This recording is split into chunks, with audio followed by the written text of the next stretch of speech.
Welcome to The Wise Guys, a podcast where we unleash the unthinkable, see things differently, and shatter the norms to help you expand your worldview. There it is, right? Hi, I'm Mac, your host, and with me, of course, are The Wise Guys. Yeah, our passion has always been to expose you to think differently, maybe even a little bit more, what? Radical. Oh. So I got my guys. Coach Stu, he's in the house, Mac. man. How you doing, bud? All right. Good to see you. Good to have you. Good to see you. And Rev over there. Hey, Rev. Good to see you, Coach. Good to see you, Mac. And it's good to be connected to all the listeners. Yeah, I love absolutely. that. Speaking of the listeners, let me say hello to all of you beautiful exotic cocktails out there. You're back to being cocktails. Your chocolates last week. Chocolates. Exotic chocolates. Now you're exotic cocktails again. I love Hello, everybody. Glad you're here. We are so excited Absolutely. that you are joining us. Yes. Whatever you're doing. Yeah. But at you're the moment. listening to us wherever you're listening to us. I love right? it. We love it. So, yeah, thank you. So here we are this week, and we are going to speak about, we used to say go rogue. We Remember did. that? Yeah. We used to talk about going rogue, off the reservation, just a little bit out there to what everybody might think is normal. And we're going to, a lot of times they use that word radical. We're going to go radical now. We're going to go radical. We have to change the website, right? I might have to go rogue.life to go radical.life. Careful. But this will be fun. It really will, because I think we're going to reframe that word. It's so prevalent in society, in the world, everywhere we look. I think it helps. It's going to help you. It's certainly helped us as we've gone through this whole thing. What I love is that we sat down in the pre-show and we all kind of have a different bent on what radical really means. And our listeners have different ideas. Right. Let's see if we can synergize it and homogenize it to one direction. Rev, that's the exotic cocktail. You got it. Of us. He's got it right there. So, but here's our words to the wise. I thought let's this hear was it. an interesting quote. Here's this very simple, just a very simple quote from, I think, a very, very intelligent woman. Oh, I agree. That had a lot going for her. So here's her quote: "We need our radicals."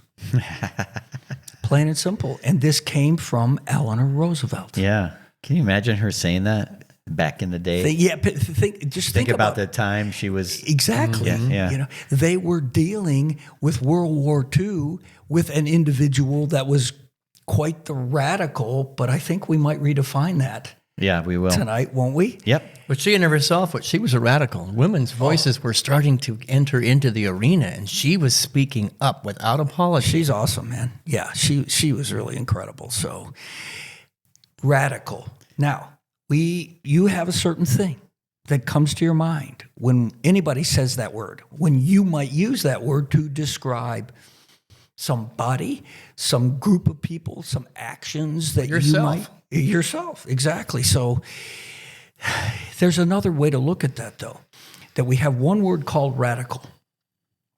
Then there is another word it's called extreme. And I think one of the things that we want to convey to you, the listeners, as we've talked about it, is that there is a difference between those two. It doesn't mean that somebody or a group of people can't be extremist radicals, all right? But not every radical, first of all, is extreme. And radical, in many cases, can have a really great connotation, can it? And we want to play to those, just like Eleanor said. We need them. We need the radicals. Yeah. What I think she liked about radicals was that they imagined like a better world that others maybe couldn't see.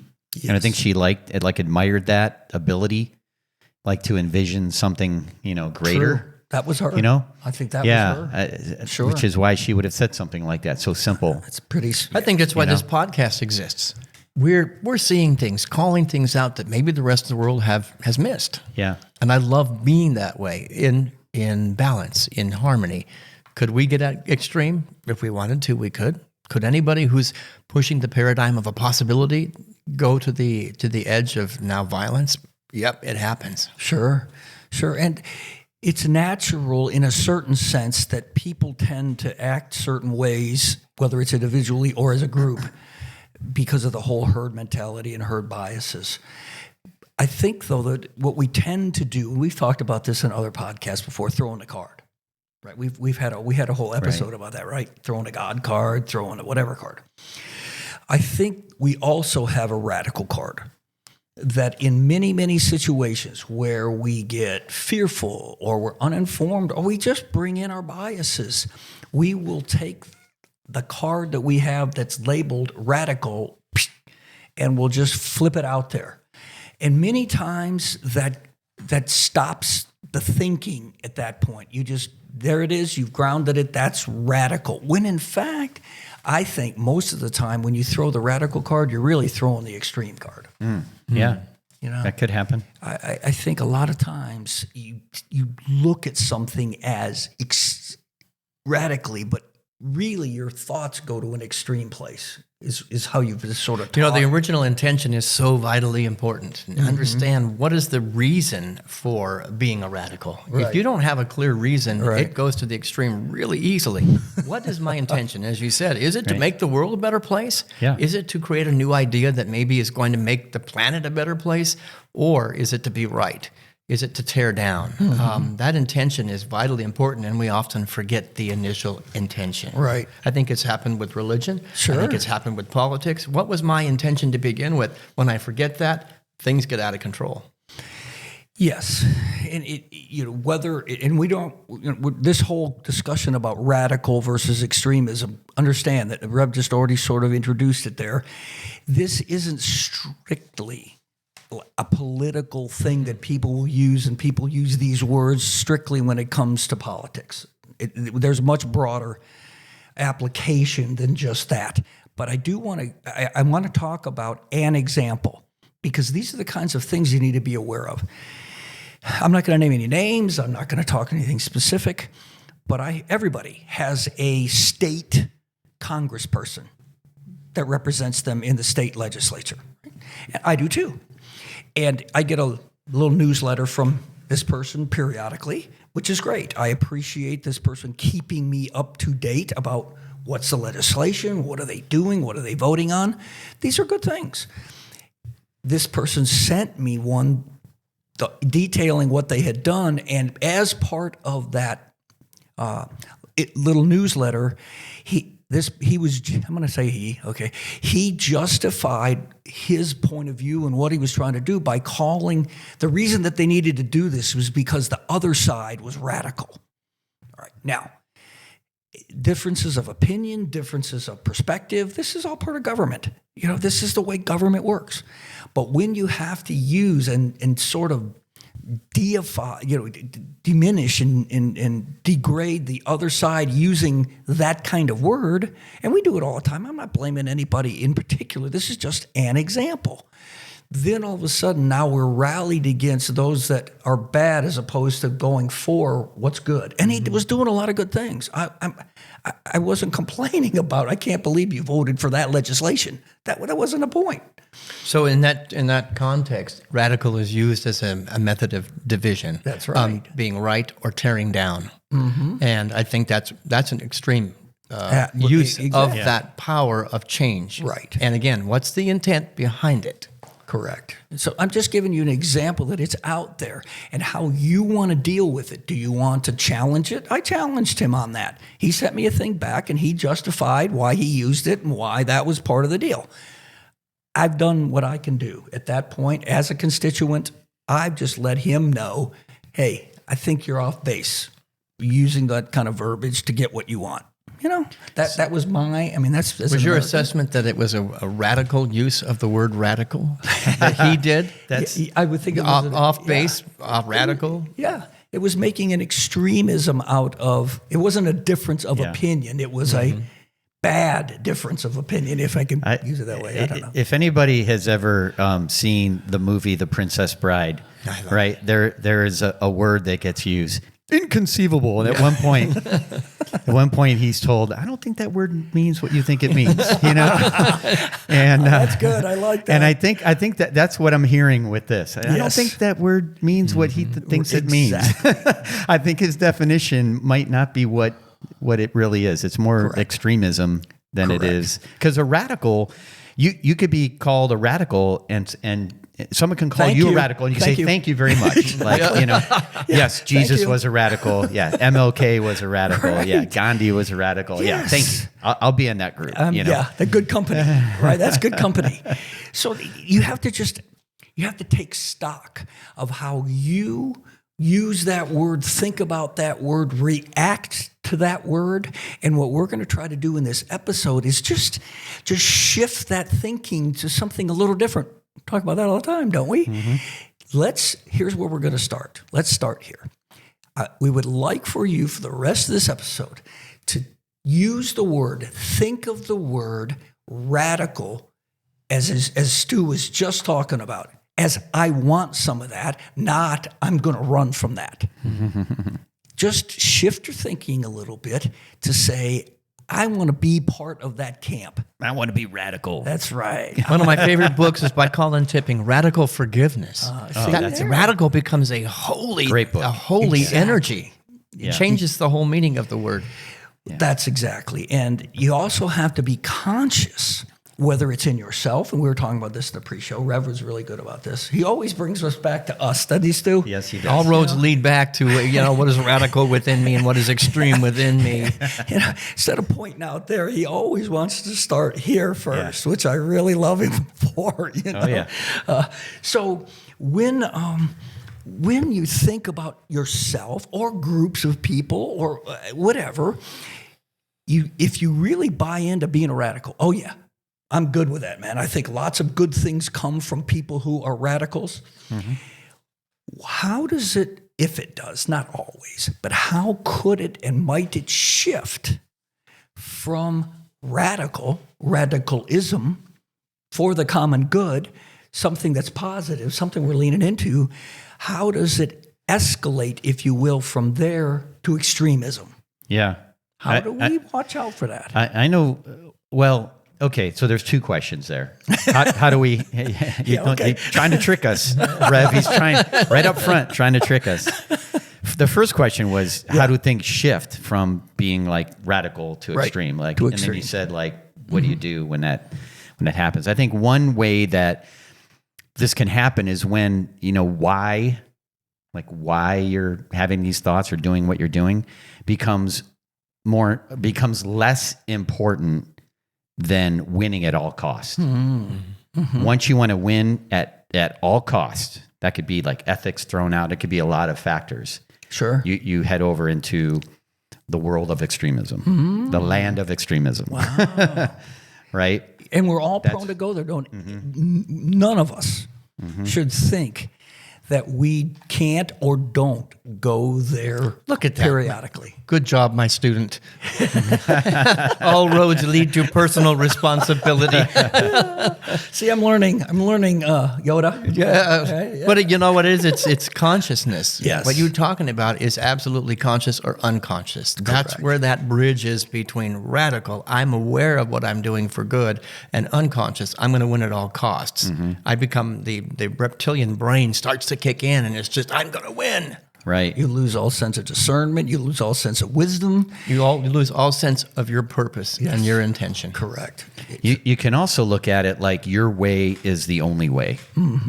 Right? That to me steps into the land of extremism as well, instead of just being radical. Right. Well, yes. That's another one of those red flags, right? That we all should be paying attention to. Yeah. But there's all types of radicalism too, right? Maybe we'll just run through a few of those just to give some context to what we're talking about. So first of all, radicalism, thoughts, perspectives, and actions that are counter to or reinforce the prevailing norm. Say we that talk 10 about that all times the time. fast. Say that 10 times fast. So we talk about that all the time, don't we? Yeah. Thinking differently, thinking not part of the norm. What do we say in the very beginning? Right? That we want to think differently and not conform to the norm. So you're challenging like the status quo. Correct. Like So So you who did this, right? Well, there Is you where- go. Yeah. I mean, we're going to give some examples of not only, but here's the good thing. And I was telling the guys this in the pre-show. certainly we can list some people that we think. Stu's already mentioned Jesus, right? Right. But there's also as much in that box of chocolates, like we talked about last week, as extremism and radicalism that we probably all could agree was very negative. It doesn't always create a better world. It doesn't always create and further the common good. I would say, if I may, Mac, you had said extremism and radicalism. I would say that extremism is the negative. Radical is not. If we're going to redefine this to be what we think what the wise guys thinks it should be, I think this is going to put it very simply, because this is how Coach Stu's mind works. Radical is going to be positive. Extremism is going to be that's But that's so subjective, because I could do something that I have a positive intent, and you might think it's negative because it's challenging your status quo. So positive and negative, got to be real careful there, because what I think is a really wonderful thing for the world, you might think is the worst thing possible. Well, when I'm getting it, I mean, I don't know that we're here yet talking about like what makes something extreme. It's okay. But to me, like something that is the reason I said that's negative is because that's when you get into like violence, like extremism. Like violence is extremism, right? Manipulating people, suppressing. Like, I don't want to hear what you have to say. I'm suppressing your thoughts, your language. Like, to me, that's what I mean by when I say that the negative part. Like, someone who's being radical wouldn't do that. They wouldn't suppress. They could be radical by just being disobedient, civilly or protesting. Right? Peaceful. Let me say the word. Peaceful protesting. Right? Whistleblowers can even be that. Like, I often wonder how they feel. I mean, because they have information that maybe they're not supposed to have, or maybe they're not supposed to say anything about. But that's a radical thing to do, like to blow the whistle on something going on. Sure. My litmus test for me when I'm wanting to maybe stretch the boundary of an environment or a situation or a group is, am I approaching this with open hands or a closed fist? Yeah. And I can examine the energy. How am I holding myself when I'm having this conversation? Closed fist is indicating I'm extreme and I need to, maybe I've lost consciousness. Sure. Open hand says, I'm open to hearing your opinion. Yeah. I'm open to sharing ideas. Closed mind, closed hands, forget it. That's unconscious. Well, and everybody, here's what we're going to give you the freedom to do, right?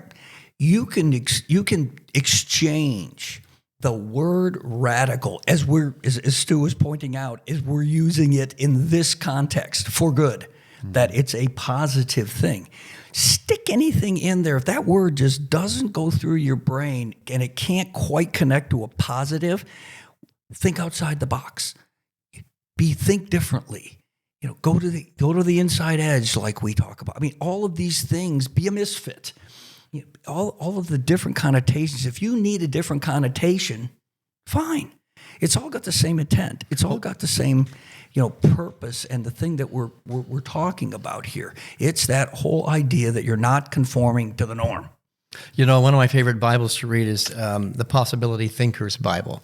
You could call Jesus a radical, but I choose to look at him as a possibility thinker. A possibility that hasn't existed yet is right here in this field right now.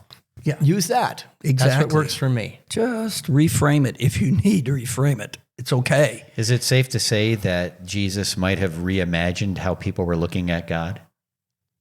Are we reimagining radicalism tonight? That's being radical, right? Sure, I mean, absolutely. Think about it back in that day. Oh, I mean, yes. even today you can say that. I mean, if Sure. you were trying to reimagine how people today talk about God and Jesus, look out, look out. Absolutely. So you have say categorically, you have religious types of radicals, positive and negative. We've already talked about Jesus. You can talk about the Buddha. As he made a shift culturally from the me to the we. I mean, that time was huge. Well, a big culture is the Buddhists said, let's quit arguing about God and let's just start being good people.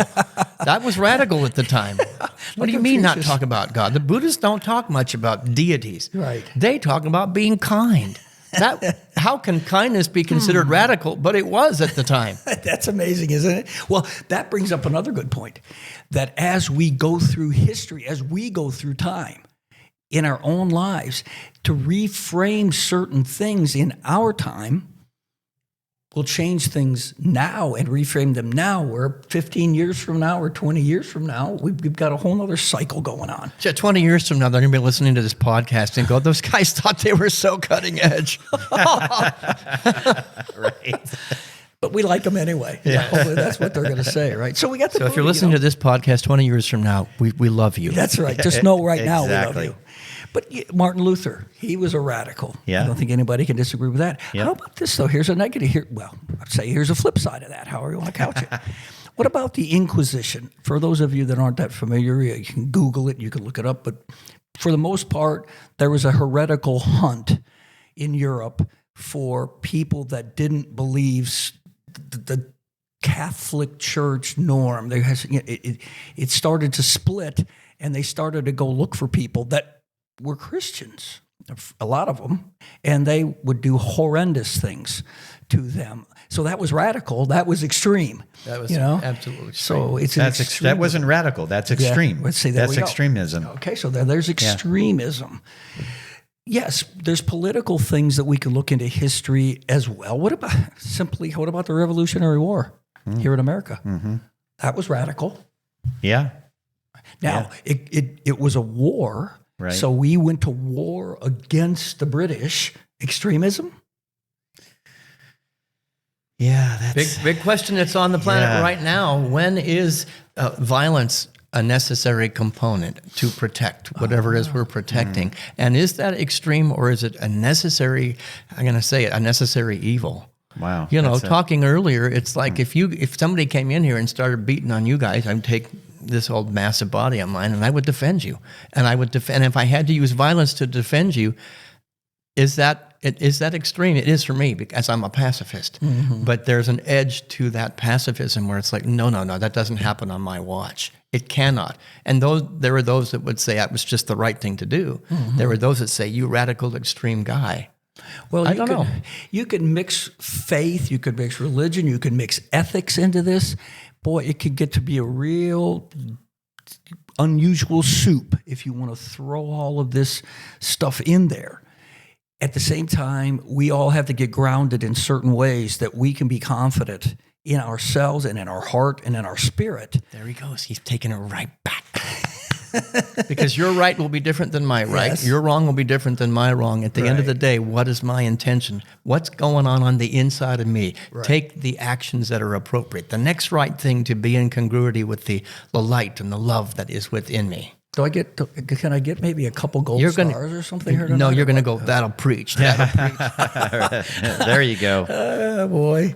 So, that was just an example of the Revolutionary War. But we might consider here in the West, especially in America, we might consider political ideologies like Marxism or fascism or communism. Now, we might say that not only are those things are extreme, they're beyond the doing good for people, and now all of a sudden we've really mixed that bag. Other people that have been that are exposed to that may or may not think that that's radical as opposed to extreme. You have to couch it for yourself and your environment, but typically we would look at those things, at least here in the West, as extremisms when it comes to a culture and people that have to navigate that, and that's a common good, all this other kinds of stuff. Again, it's just get your antennas up and figure out. Don't just blindly accept something necessarily without at least running it through a grid, right? Yeah. So, we've got that. We have religious, political, and then there's social. There's social stuff that we typically would want to say is extremism or radicalism. For instance, segregation and discrimination. The United States went through quite a period of that in the 60s. Radical or extreme? Well, how would you look at it? And that's an argument, the definition that still happens today. Yeah. Was it right? Was it wrong? And it's still happening. Where do we find the middle ground? Where do we sit at the table and build a bridge between those two things? Sure. Right. And when do we have to compromise our ethics, our morals, our integrity, what we know to be right in order to do that? I have to believe that we don't have to sacrifice those things to have dialogue. That we don't have to get, do we have to get to the extreme? As the human race evolved to the place where we have to get extreme in order to change? That's the 20-point bonus question right there, I think. That's almost like forcing the change in my mind. True. It's like I'm right, you're wrong, I'm going to change you. Yeah, and I'm going to beat you over the head. That's what that feels like to me. Like that's the extremism. Do we part. change without that? Radical, that would be radical. Right? To me, the radicalism would be, what could we do better? Like, how can we make improvements? How can we transform? You know what I love about your statement you just said? How can we do better? Yeah. Not how can you do better, or even how I can do better. How can we come together and do better? Sure. That's right. Sure. And in many arenas, that's radical in of itself. There is no we here. Let's consider it. Let's go to the inside edge of a possibility that maybe we belong to each other. Maybe. Yeah. Well, at its time, when it started to gain traction with Martin Luther King, especially, I won't say there weren't efforts going on before him, but that really was a radical way of thinking that everybody is equal, regardless of the color of their skin. That was a radical thinking. Now, the way that was accomplished, the way that was promoted, and you have to look at that, and then you have to say, well, the people that were on the other side of that equation, did they have radical thinking in general, or did they have extremist thinking as they were opposing that? And so you have all this stuff stirring around in the pot all the time. And we're going to get to the place here by the end that we're going to say, okay, yep, all of that can be just a bundle of yarn wrapped up and around the enigma thing. And yet we're going to propose that there are certain things that you can do to mitigate the differences, the confusion, the feelings that come with one or the other, so that you can just do it a little bit better. Yeah. Right? I mean, we're not going to come up with any hard and fast solution. No, I have my solution, and that's quit keeping everybody else's tally. I'm not keeping your score. I'm going to keep score. How did I do today? To push the envelope, but not go too far. Worry about your own self, right? Yep, exactly. Well, and again, as certain radical ideas take form, and now it's beyond you, it's to the group, whatever group you're talking about, however big it is, it doesn't matter, but it's more than you. Now you've got the collective energy. You've got the collective thought. Let's take an example of that.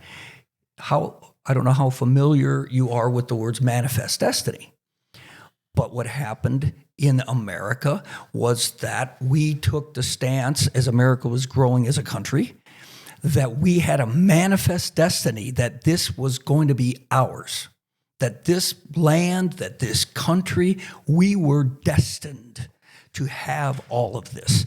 And consequently, what we did is we, for the most part, eliminated a whole race of people as we moved west. And then you have to say to yourself, well, the idea in the beginning, I think the radical idea in the beginning was, oh my gosh, I'm going to take my kids, I'm going to take my wife, and I'm going to stick them in this Conestoga wagon, and we're going to traipse across the country, and we're going to make a new life for ourselves. Now that's radical. That's not extremism. That's radicalism, man. That would take some real grit, man. But the minute it goes from that to, I want this land, I know it's yours, and I'm taking it from you, and I'm going to kill you if you don't let me. Now all of a sudden we've shifted to extremism.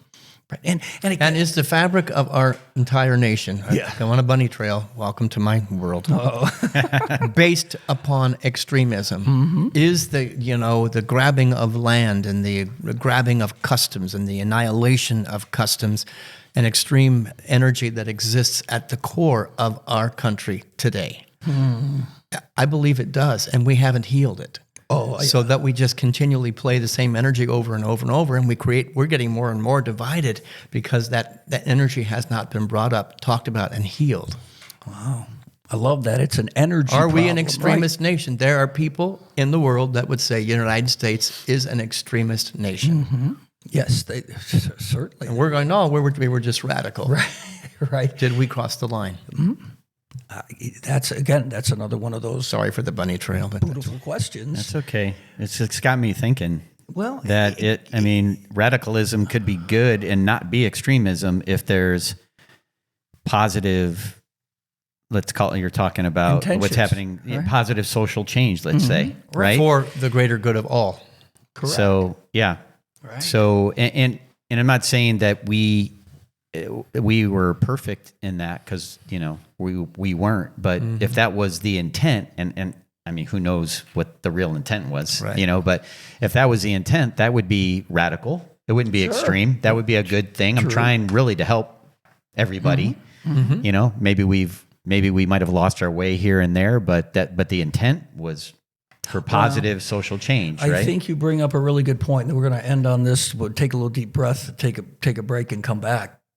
I think it's the problem also, if we're going to promote radicalism as a good thing, as a positive force for change, you have to really be careful that you lose sight of when you cross the line to extremism. And that is very hard to see. Yeah, how do you know that? You just, it's so hard because you continue to keep reinforcing what your intent was. Right. And maybe to start with, it was good. Right. And yet, as you go further down that path, it's harder to see the shift. I like to use that word. We've talked about that a couple times. Yeah. And what we're suggesting here is be aware. Be aware of how that can shift subtly, how it can shift secretly, how So it can subtly. shift. I'm in it for my good. I want my good. Everybody should be striving for more good. And then I go unconscious, and it's like my good is now at the detriment to somebody else's good. I just went unconscious. Right. It's gotten extreme. I think that is, for me, an important thing. I want this so bad. I'm hungry and thirsty for this good, but it's taking away from somebody else's good. That's not what God would plant in my heart. I don't think that's the definition of Rev, you brought this up positive. in our pre-show, and about like, what do you do to know you're heading into extremism? And it's just hitting me right now that you got to set up guardrails, so you don't get there. Right. So what are those? And maybe that's where we're going. Maybe that's where we're going after the break. That's where we'll go. But that's something to figure out. So you don't get over there. Right, exactly. The red flags that start to pop up, those inklings, those things. So good stuff this first half. I know we were a little radical on you. We planned that. It was all fun. So we're going to take a little bit of a break right now, and then we'll be back to keep this thing going. Thanks for listening. Like what you hear so far? Join us in the Rogue Nation by going to our website, gorogue.life, where you will find links to our social media and podcast channels and a way to subscribe to all our happenings. We encourage you to become a member of our cafe, where you can interact with us and fellow Roguers and keep the conversation going. Please share us and like us. Now, let's get back to our Wise Guys. All right, welcome back to the Wise Guys. We're in this episode. Wise guys are being even more wise guy-ish when it comes to being a radical, and at the same time being more aware of how we also cross past and we go past being radical into extremism. And we definitely made a distinction between the two. And we are looking at radicalism as change agents. Radicalism can be a positive force in culture, in the world, for us to advance. And it's not bad. It's good. But we have to redefine when it gets to an extreme and it takes on a different flavor. And it's easy to do. When you're out there different than everybody else, you get a lot of liberty and freedom to just sort of keep right on going. So we talked about the differences there, right? Radical versus extreme. Here's a few perspectives that we'll share with you before we get to what we promised you that we were ending with, and that's what do we do about this? How do we change? How do we be aware? As Stu was talking about before the break, what are the guardrails? What are the red flags? What do we need to do to be more aware? So this was a quote from Niles Bohr, and I thought this was pretty good. Everyone should, not has to, everyone should, to some degree, be a radical and a rebel. for what he must aim at is to make things better than they are. Now you think about that. We talked about that a little bit in the first half, where if you are going to be a change agent for the better, most of the time, most always, you're going to need to be, quote, a radical. You need to have radical thinking, which is non-normative, and you need to rebel against the norm to some extent. And you're going to confront, again, a subjective term, better. How you define better will be different than how I define better. So I like it better for all, better for the whole. Right. Yeah, I think that becomes also an ethical issue, a spiritual issue. Whatever it is that drives your, like you're saying, Rev, whatever drives your definition of what's good. And I do think there are commonalities that almost all of us would consider good, and then you get the divergence, between them, right? But we were talking about conflict. We were talking about it last week, and we've been talking about it. So let's try to come together and at least agree upon those things that we could both consider as good. Can we start there? What do you think? Can we just start there in the conversation? Yeah. I think that would help, right? How about this one from Franklin Roosevelt? A radical is a man. Now, person. Let's use that.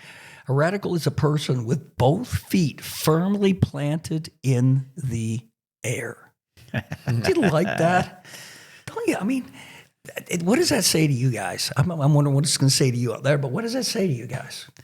Well, to me, it's firmly planted in the possibility of the good, not on earth with the limited finite reality, but the infinite possibility of a greater good for humanity. I like that. That's in the air. It's not tangible. I can't ground myself in it yet, but I will eventually. So I get to be the one who's grounded in that possibility before the world sees it. Very insightful. That's Love very it. good. I know. That's very good. Got anything I there, almost, Stu? You I wanna almost add to don't it? like going second now. But No, we never want to go second to the rep, man. What struck me is flipping everything upside down, like flipping it. Yeah. Flipping your thoughts, flipping your, if you think about planting your feet firmly on the ground, he's saying for planting them firmly in the air. That's the opposite, right? True. So it's like, how many times do we do that or not do that in our lives, right? True. And to really be radical would be to flip your thoughts sometimes. I love that. Sure. The way that came across to me was I'm grounded in the mystery. I can't figure out why I'm floating. I can't figure out why I'm in the air. And it doesn't matter. I don't want to figure it out. It's mysterious enough that this is exactly where I want to be, because I now can come from a place of grounded strength that I didn't have before. So that was just kind of some of the thoughts. That which is above the earth. It would be really Yeah, cool I if we like could that. travel in time and ask Franklin D. Roosevelt what he really meant by this. That would be awesome. Eleanor's hear got it. to come with him. Yeah, you're exactly right about that. I want her in the equation, man. So anyway, these are just, these were a couple of thoughts that we just wanted to share, that as you go through your life, as you read things, as things come to you, as you experience, try to run some of this through an out-of-the-box, non-normative, radical perspective and see where it takes you. You might kind of like it. That's what we're thinking. Okay? Hey, Mikey, he likes it. That's right. Hey, Mikey, yeah. I love that commercial. So thinking and acting differently. This is kind of where we're going to land the plane as we finish out to this episode. And I think it's a natural thing to say, well, radicalism is thinking and acting differently than the norm. We've already said that, but let's just start there. So how do we do that? Maybe one idea can be, don't be so quick to judge, but seek to understand. Because what you might think is radical or extremism, maybe really That alone Is would it? that would Right? change. That one comment, that one sentence you just read would change the world if we would just do this. Yes, if it we would would. be more interested instead of trying to be interesting, right. I love that. Yeah. right? That's great. Yep. And Suspend my story about you and put my ears on. exactly. I think that would cause a lot of healing. because everybody, Rev, has a story. Sure. Right, Mac? I mean, everybody. Absolutely. So you think about that, people out there, when you're interacting with anybody, especially when they drop some type of an emotion in you and you're about to react in some way, Sure. right? Just remember, everybody has a story. That's it. And you may not know what their story is, but if you did, it could change everything that you're feeling and thinking about yourself and them. I have a really good friend, and he constantly uses this phrase. How did you get to that conclusion? Tell me how you came to that awareness. And he really, really wants to understand. It's genuine. And he doesn't debate or argue. He has a very different opinion in several things from me, but he always puts the question first. Help me understand how you arrived here. Right. And That's it has great. to be done with sincerity, because sometimes He is that very can be sincere. it can be taken Getting some in as- ammunition. Well, how the hell did you come to that conclusion, idiot? I'm just waiting for you to say something that I can refute. Oh, I have those people in my life too. I'm sure. So, that's one of the things. The other thing is, we've talked about this since the beginning of the episode. I'm going to mention it again. And that is, look up the definitions if you want to, if that'll help you. Delineate, separate out how you might use the word or look at radicalism or the word radical from the word extreme or extremism. They're not the same. That They wear aren't. different shoes. They really aren't. And maybe that needs a little bit of mind shift for you to realize that you've been using it in one context that really doesn't explain it properly. And I think you're going to find way more things in the positive radicalism category than you're going to find that actually moved to an extremism. I mean, I totally believe, and I see it in the world, that we've got a lot more radicalism positive going on than we do ridiculous extremism. Not that it's not there, but I really see there's a definite shift. How about this one? Open your mind to embracing. That's a key word right there, by the way. Embracing radically different thoughts and actions that could be a benefit to making things higher and better. What about, I'm going to read that again. I'm going to say that again.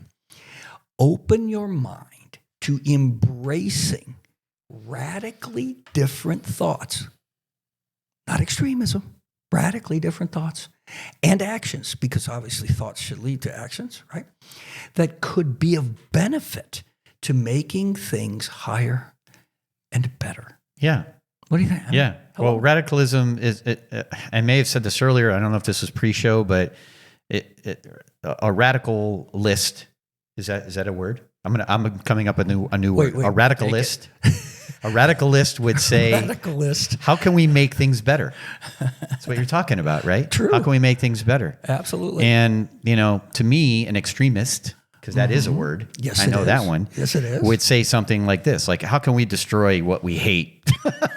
They would say something like that, right? Yes. So radicalism is like to me, it's kind of like a wake-up call, like a good wake-up call. Right. Whereas, extremism can just be like a wrecking ball, man. Just like, just... I think it was Buckminster Fuller that said something to the effect of, stop worrying about tearing down a model that doesn't work. Yeah. Just build a better model. Right. And let the model itself speak for itself. Right. And that's, two ways to build the tallest building in town. One is to tear everybody else's down, and the other is to just build the tallest building. Right. That's what I think the difference is. The radical builds a good building. The extremist tears down everybody else's. And that's exactly what Mac read. It's the last bit of this was making things higher and better. Like if you're of that mindset, then that's where you're headed. Correct. Instead think of so. like, let me just tear it all down because it was your idea and I don't like it. And, True. Right? I mean, that's very true. I think so. So with that, right with that, we're going to sort of shatter the norm. Exactly. Right. Shatter the norm of your thinking. Lets you go radical, not go rogue, go radical. But your ongoing mission, as we always say, should you choose to accept it, it's always number one. Decide to think differently. Go radically in your thinking. Go radical. That was wrong. Go radical in your thinking. Just get radical. Radical. I want to get... I think it's time. Have a nice night, folks. We appreciate you listening. We're out of here. Then apply that difference, that different thinking, and use a higher consciousness. You guys are too much. I'll tell you what. Boy, oh boy. I don't know. Good help's hard to find, gang. I tell you right now, it really is. So apply that difference to using a higher consciousness. I might have left these guys behind on that one. Uh-oh. Try to understand that which is radical. Mm-hmm. How about that? Kind of just strive to understand better. And then what you can do when you understand the difference, I think we can dial down a rhetoric. You know, For sure. It just becomes less of a thing when we don't focus on what we perceive as extremism, and now we start to appreciate the radicalism in each of us. Mm-hmm. And lastly, as always, unleash the unthinkable radicalism in you that can be a force for good. Think we should leave it at that? I like What that. do you think that, guys? Okay. It's good stuff. Good stuff. All right, you radicals. Thanks so much. Radical. Tonight. The radical wise guys. Wise guys. Really great stuff. Thanks a bunch. It's so good to be here with you. And thank you. Thank you for listening, as always. As we always say this, we hope that we have given you at least a few nuggets that you can chew on a little, that you can ruminate over. Like that word. I like that word, ruminate. Ponder. And again, ask some questions, starting with yourself. Do I get another one for that, Rev? You got that'll preach. All right. Say it to yourself, and say it then in context with each other, so that collectively we can all make it better. So, I think that preaches. That works? preaches to me. All right, guys. We didn't get to the litmus test of how we do that. I hope the next episode we can touch on it just a little touch bit. on it. Yeah, we could do that. The next one, I think next week we're going to talk about the common good. That might be a good. That'd be a perfect place to put lead it. in. That's it. So now we got your little hook out there. Come back and listen next week. We're going to talk about the common good. And we appreciate it. Thanks again. Have a great week, and we'll catch you on the flip side.